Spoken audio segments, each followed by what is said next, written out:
In today's video, I'm going to teach you how to export a page in Confluence.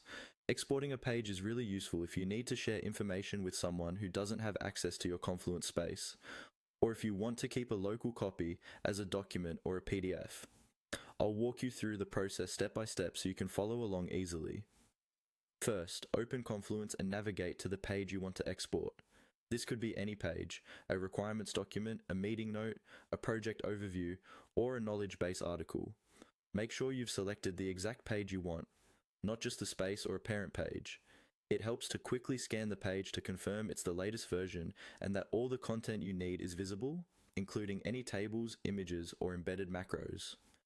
Once you're on the correct page, look towards the top right-hand corner of the screen. There, you'll see an icon with 3 vertical dots, often called the More Actions menu. This menu contains additional options that don't fit in the main toolbar. Hover over that area. If you don't see it right away, then click on the 3 dots to open the drop-down menu. When the drop-down menu appears, you'll see several actions you can perform on the page. Look through the list until you find the option labeled Export. The wording may be something like Export or Export Page, depending on your Confluence version, but it will be clearly related to exporting. Go ahead and click on that option.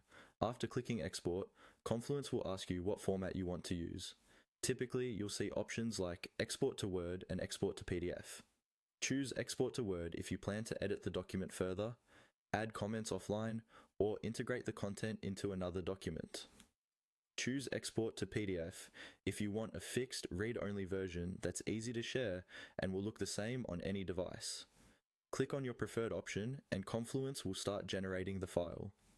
Depending on the size of your page and the content on it, this may take a few seconds.